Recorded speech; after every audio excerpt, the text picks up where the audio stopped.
asalaamu calaykum kusoo dhowaada xinjiraha jacaylka maanta waxaan kuu soo gudbin doonaa ereyo jacayl oo dareen leh.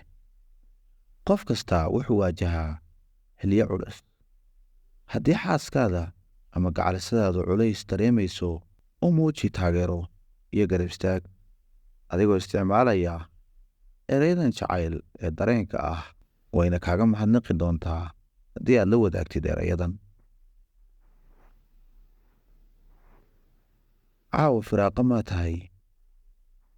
waxaan kuu wadaa lama filaan yar oon kuugu talagalay.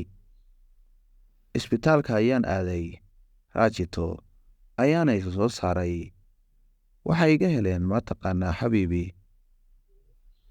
adiga qalbigayga ku jira. dhakhtarkana wuxuu dhahay wadnahaada wuu shaqaynayaa intay ku jirto. waan ogahay inaad mashquul tahay, marka muhiim ma aha inaad ii jawaabto. keliya waxaan rabaa inaan ku xasuusiyo inaan ku jeclahay oon ku aaminsanahay mar kasta. aniga garabkaada ayaan ahay. aad ayaan ugu faanaa sidaad u maarayso howlahaada adigoo culaysku saaran yahay. runtii waad dhiirigelisaa mar kasta.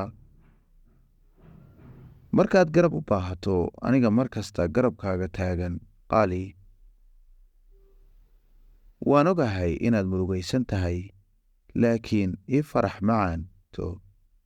adduunku wuxuu u baahan yahay qosalkaadii soo u badbaado. ka waran haddaan soo wada cashayno caawa? waad igu kalsoonaan kartaa mar kasta qaali, sababtoo ah adigan ku joogaa mar kasta. wax kastood u baahan tahayna dhib ma leh. xasuusnow waa muhiim inaad qaadato nasiino. waan ku jeclahay.